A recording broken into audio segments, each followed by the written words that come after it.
El silencio se apoderó del bar en la azotea. Javier Moreno alzó su vaso de whisky con la mandíbula aprieta y clavó la vista en las cortinas de terciopelo de la entrada principal. La próxima mujer que cruce esa puerta, dijo, con voz baja pero firme, me casaré con ella. Una risa, una tos. Entonces las cortinas se abrieron y entró una mujer con vaqueros rotos, zapatillas gastadas y unos ojos que parecían haber olvidado cómo se sentía la esperanza. 12 horas antes, Javier Moreno estaba de pie frente al espejo en el baño de su ático, perfectamente afeitado, traje hecho a medida, la corbata como una soga. Sobre el papel lo tenía todo. Un patrimonio de miles de millones, portadas de revistas, un rostro que nunca se quebraba. Pero esa mañana no podía sostenerse la mirada. La muerte de su padre todavía resonaba en las salas de juntas y en los titulares. Un titán, un tirano, el tipo de hombre que construye imperios, pero destruye la ternura. Javier había heredado el imperio y el silencio. Su exmujer, Laura, apenas le dirigía la palabra. Su hija, Elena, apenas lo miraba, y no recordaba la última vez que alguien lo había tocado sin un contrato de por medio. Así que, cuando hizo aquella absurda declaración en el evento de la azotea, una parte de él lo decía en serio. Estaba harto de esperar a que la vida volviera a parecer real. Esta es la historia de lo que sucedió después, y de cómo una mujer hizo añicos todo lo que él creía que era verdad. Pero en ese instante, Javier no tenía ni idea de lo que estaba a punto de empezar. Javier Moreno no nació rico, nació determinado. A los 30 años, había convertido un préstamo de 10.000 euros en un imperio de tecnología financiera valorado en 6.400 millones. Moreno Capital revolucionó la inversión personal. Él revolucionó el arte de fingir que no se estaba desmoronando. Su agenda funcionaba como un código informático. Despertar a las 5:00, gimnasio a las 6:00, sala de juntas a las 7:30. Cada reunión cronometrada al segundo. Cero caos, cero espacio para las emociones, cero cabos sueltos. Pero últimamente, todo se sentía hueco. La muerte de su padre lo había arrojado a una tormenta que se negaba a reconocer. Había vuelto a casa en un jet privado, había enterrado al hombre sin un solo elogio y había regresado directamente al trabajo. No había llorado, ni una sola vez, ni cuando su hija Elena, ahora con 17 años, le envió un mensaje: «No finjas que estás bien, yo no lo estoy», ni cuando su exmujer, Laura, le envió una caja de fotos antiguas que nunca abrió. Javier había construido toda su identidad sobre el control. ¿Y ahora? Ahora el control se sentía como una jaula. Esa noche, la fiesta en la azotea se suponía que era una celebración. 10 años desde la OPV. Marcos, su mejor amigo y estratega de relaciones públicas, le había rogado que hiciera un brindis distendido. «Algo humano», le dijo. Por una vez. En lugar de eso, Javier se había bebido medio whisky de un trago y se había quedado mirando el perfil de la ciudad. ¿Alguna vez sientes que estás viendo tu propia vida desde el otro lado de un cristal?, le preguntó a Marcos. Marcos parpadeó. «Dios mío, Javier, es la cosa más deprimente que te he oído decir». Javier sonrió con desdén y se giró hacia la multitud. Cuando levantó su copa e hizo la declaración: «Me casaré con la próxima mujer que entre por esa puerta», la gente se rió. Unos pocos aplaudieron, creyendo que era una broma.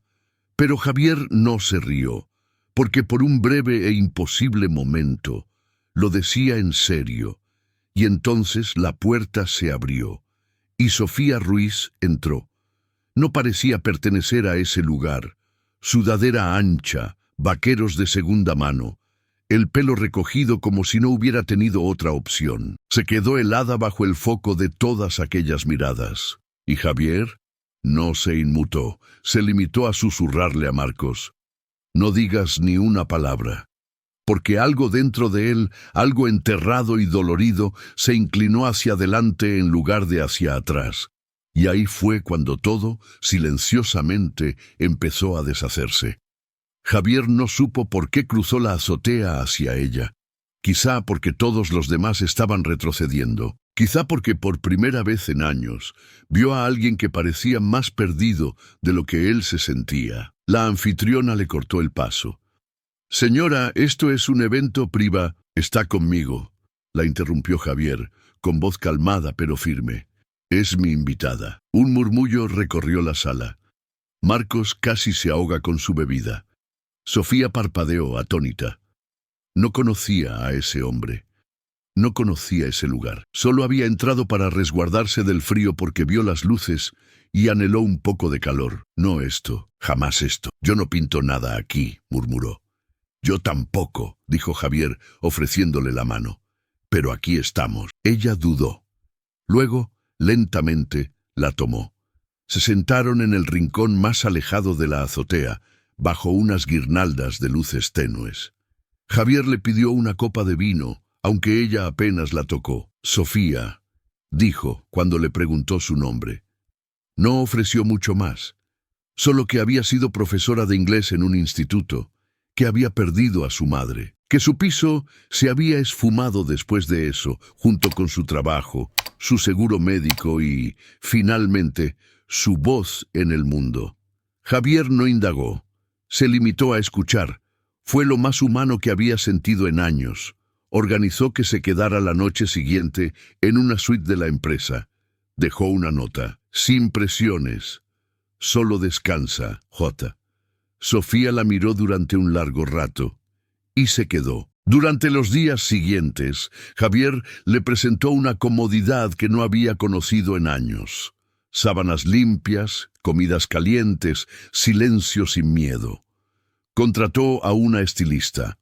Le pagó un corte de pelo. Le compró ropa que realmente le quedaba bien.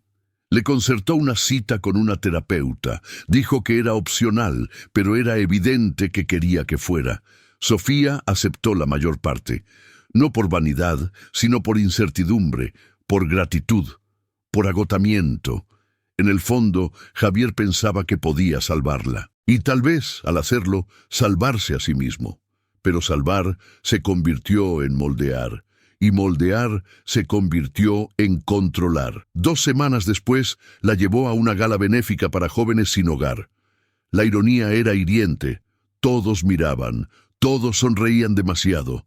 Entonces, una mujer se inclinó fingiendo susurrar amablemente. «Creo que la he visto antes. ¿No se alojaba en el albergue de la calle Huertas?» Sofía se quedó paralizada. Sus dedos se aferraron a la copa de vino.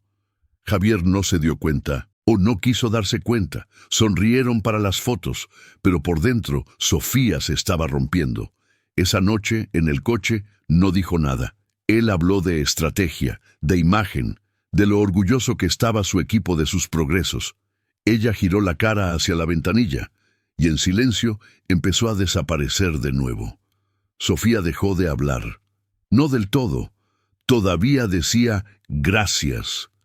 Todavía asentía cortésmente cuando el personal del hotel la saludaba. Todavía sonreía cuando Javier le preguntaba qué tal estaba. Pero sus palabras, las que importaban, se desvanecieron. Empezó a vestirse exactamente como le decía la estilista. Se presentaba puntualmente a las clases de protocolo. Asistía a almuerzos con los asesores de Javier, sonriendo en los momentos adecuados. Pero algo detrás de sus ojos se había aquietado, como si estuviera viendo su vida de nuevo desde la distancia, solo que esta vez era más limpia, más brillante, pero igual de silenciosa. Javier pensó que era un progreso. «Se está adaptando», le dijo a Marcos durante la cena. «Se está estabilizando, se está encontrando a sí misma». Marcos lo miró fijamente. «O está desapareciendo», dijo. «Y estás demasiado cerca para verlo». Javier le restó importancia con un gesto. Estaba haciendo todo bien, proveía, guiaba, ayudaba. ¿Acaso eso no era amor? La verdad es que no sabía realmente cómo amar, no sin intentar arreglar. no sin controlar, y Sofía lo sentía. Cada mañana se despertaba en una suite demasiado perfecta, con ropa demasiado elegida y un silencio demasiado pesado. Echaba de menos a sus alumnos, sus viejos libros, la cocina pequeña y abarrotada del piso de su madre. Se echaba de menos a sí misma. Ya no sabía si Javier veía a Sofía o solo un reflejo de quién quería que ella se convirtiera. Una noche fueron a un evento formal por el lanzamiento de una nueva iniciativa de finanzas sociales. Javier lo llamó una oportunidad para demostrarle al mundo lo lejos que hemos llegado. Lo dijo como un cumplido. Sofía lo oyó como un ejercicio de marca. Estaba a su lado con un vestido azul marino ajustado, un maquillaje perfecto, el pelo impecable, y se sentía como un fantasma. Una mujer en el evento le tocó el brazo. He leído sobre tu historia. Es precioso lo que está haciendo por ti. A Sofía se le revolvió el estómago. No era un perro abandonado que salvar. No era el camino a la redención de otra persona. Esa noche, de vuelta en el hotel, no esperó a que él se quitara la corbata. Habló primero con voz tranquila pero clara. «Yo no pertenezco a esta vida». Javier levantó la vista, sorprendido. «Sofía, solo estás abrumada. Dale más tiempo». «No», dijo ella, «no pertenezco a esta versión de mí». Él intentó acercarse. «No tienes que ser perfecta. Nunca te lo pedí. Me pediste que cambiara, quizá no con palabras, pero con todo lo demás. La ropa, la gente, mi forma de andar, mi forma de hablar. Intentaba ayudar», dijo él casi suplicando. «Estaba sufriendo».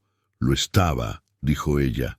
«Pero esto no es curar, esto es anulación». Javier se quedó en silencio.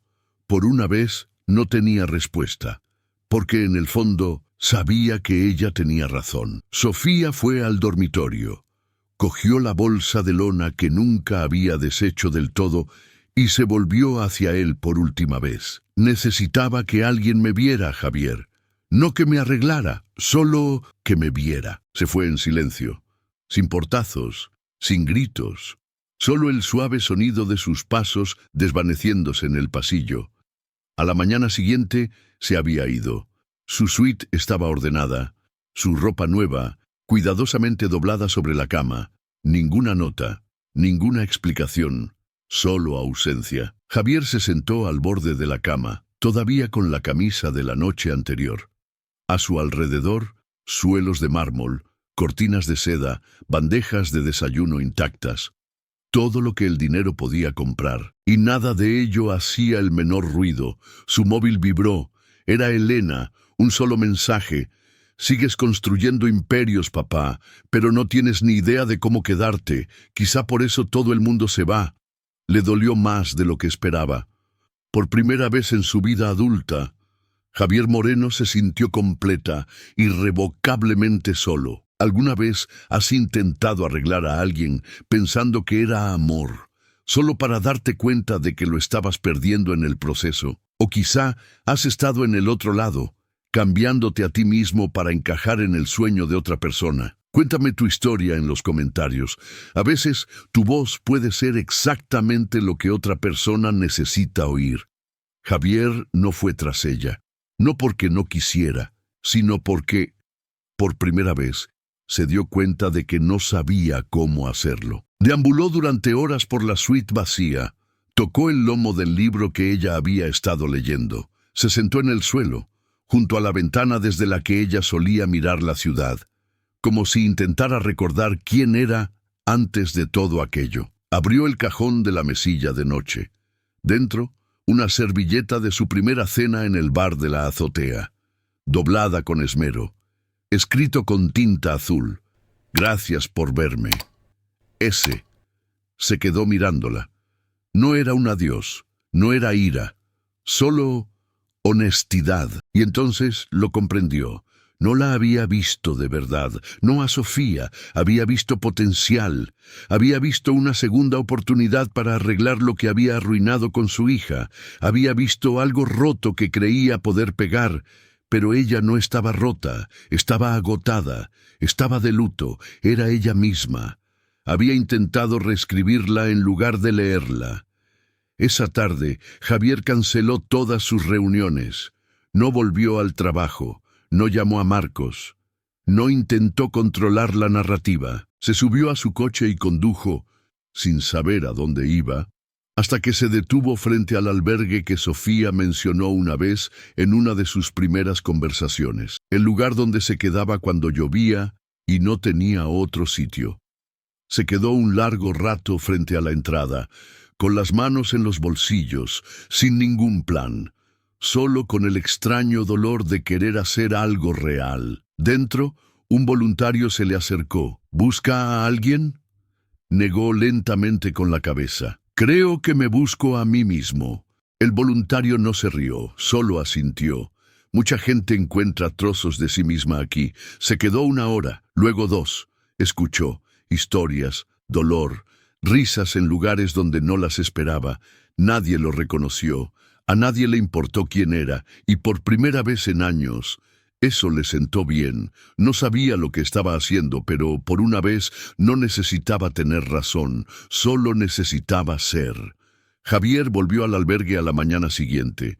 Esta vez no solo escuchó, preguntó cómo podía ayudar. Lo pusieron en el almacén, doblando mantas donadas, clasificando latas de conserva, arreglando goteras en el techo con un viejo voluntario llamado Víctor, que había tenido su propia empresa de construcción antes de que un infarto lo mandara todo al traste. Javier no le dijo a nadie su nombre, no trajo seguridad, no llevó traje, solo una sudadera con capucha y unos vaqueros. A nadie le importaba quién había sido, y eso, extrañamente, se sintió como una bendición. Volvió todos los días de esa semana, a veces por la mañana, a veces por la noche. A veces se sentaba en los escalones traseros y se fumaba un cigarrillo con los residentes que confiaban en él lo suficiente como para compartir sus historias. Una antigua enfermera que luchaba por recuperar su licencia, una adolescente a la que echaron de casa por ser queer, un veterano de guerra con un tartamudeo y los ojos más amables que Javier había visto jamás. Cada uno de ellos tenía más fuerza que la mayoría de los directores ejecutivos que conocía. Empezó a escribir lo que oía, no para publicarlo, solo para recordarlo. Sofía no volvió, pero Javier empezó a entender algo que ella dijo una vez. No se trata de que te salven, se trata de que te vean. Por primera vez en su vida, Javier miraba a la gente sin tener una solución en la mano. No estaba construyendo nada, no estaba arreglando a nadie, estaba aprendiendo a sentarse con el dolor, incluido el suyo. Una noche se quedó hasta tarde para ayudar a servir la cena. A un adolescente se le cayó la bandeja y maldijo. Javier se agachó, le ayudó a recogerlo todo sin decir palabra y le dio una limpia. El chico se le quedó mirando. No hablas mucho, ¿verdad? Javier se encogió de hombros. Estoy trabajando en escuchar más. El chico sonrió, solo un poco. Pequeñas cosas, pero reales. Cuanto más daba Javier de sí mismo, más inseguro se sentía. Algunas noches se sentaba en su ático, todavía intacto, un lugar diseñado para el estatus, no para la vida. Empezó a cocinar para sí mismo otra vez. Era terrible, pero le gustaba el silencio. Dejaba el móvil en silencio más a menudo. Se dio de baja de todos los boletines de negocios. Borró la aplicación de prensa que solía alimentarlo con adrenalina. Pero incluso con todo eso, la duda se colaba. ¿Estaba cambiando de verdad o solo estaba construyendo otra versión de sí mismo para sentirse mejor? Pensaba en Sofía constantemente, no como un símbolo, como una persona. Su risa, suave y repentina, la forma en que se retorcía los dedos cuando estaba nerviosa, el fuego en sus ojos cuando decía la verdad, incluso cuando dolía. Nunca esperó volver a saber de ella, hasta que una tarde, después de un largo día en el albergue, cuando estaba cerrando, su móvil vibró en su bolsillo. Número desconocido. Sin buzón de voz, sin mensaje, solo un nombre en la pantalla. Sofía Ruiz está llamando. Se quedó helado y contestó. «Hola», dijo ella. Su voz era tranquila. «He oído lo que has estado haciendo». Tragó saliva. «¿Cómo?» «Todavía tengo oídos en lugares que nunca esperarías». Una pequeña pausa. «Me preguntaba», continuó, «si te gustaría que nos viéramos». Javier cerró los ojos y sintió, por primera vez en semanas, el comienzo de algo cálido. Se encontraron en un pequeño parque público justo después del atardecer. No era un lugar elegante, sin vistas al skyline, sin champán, solo un banco bajo un viejo roble, algunos corredores a lo lejos, el zumbido de la ciudad que se ralentizaba. Javier llegó primero sin nada más que un vaso de papel con café y unos nervios que no podía reprimir. Cuando apareció Sofía, se veía como ella misma, sin maquillaje, botas con restos de barro en las suelas, una chaqueta de lona verde a medio abrochar. Se levantó sin saber si abrazarla o simplemente respirar. Ella le ofreció un asentimiento y se sentó en el banco. Él se unió a ella, ni muy cerca ni muy lejos. «Gracias por venir», dijo en voz baja. Sofía miró al frente. No estaba segura de si vendría. «No te habría culpado», respondió él. El silencio se cernió entre ellos como una cortina. Finalmente, ella habló. «¿Has estado haciendo de voluntario?» Él asintió. «Lo intento». Se giró hacia él. «¿Por qué?» Javier exhaló lentamente. «Porque necesitaba aprender a dejar de arreglar a la gente y empezar a verla». Sofía no respondió de inmediato. Jugueteó con la esquina del banco con el pulgar y luego dijo: «Sabes que no me fui porque no me importaras, ¿verdad?» «Lo sé», dijo Javier, y por primera vez lo sentía de verdad. «Me fui», continuó ella, «porque no podía seguir perdiendo trozos de mí misma para encajar en el mundo de otra persona. Nunca quise borrarte», susurró él. «Pero lo hiciste», dijo ella con dulzura. «No a propósito. Creías que el amor era moldear, pero el amor es dejar ser». Él asintió, con un nudo en la garganta. «Todavía estoy aprendiendo», dijo. Ella lo estudió durante un largo momento. «Pareces diferente», dijo. «¿Menos pulido?», sonrió él. «Más real». Otra pausa. «No sé qué es esto», añadió Sofía. «No estoy aquí para continuar donde lo dejamos. No soy un proyecto, no soy tu punto de inflexión». «Lo sé», dijo él de nuevo. «No estoy aquí para recuperarte». Ella inclinó la cabeza. «Entonces, ¿por qué estás aquí?». Él la miró de verdad, no la ropa, no la superficie, solo a Sofía, con su obstinada esperanza, sus ojos desgastados por el dolor, su fuego silencioso. «Porque te echaba de menos», dijo en voz baja. «No a la versión que creé, solo a ti». Una brisa agitó las hojas sobre ellos. El aire era fresco, inmóvil. Sofía se levantó, se estiró lentamente y se giró hacia él. «No prometo nada», dijo, «pero si te apetece caminar un rato, por mí estaría bien». Javier se levantó también, no triunfante, solo agradecido. No buscó su mano. Ella no se la ofreció.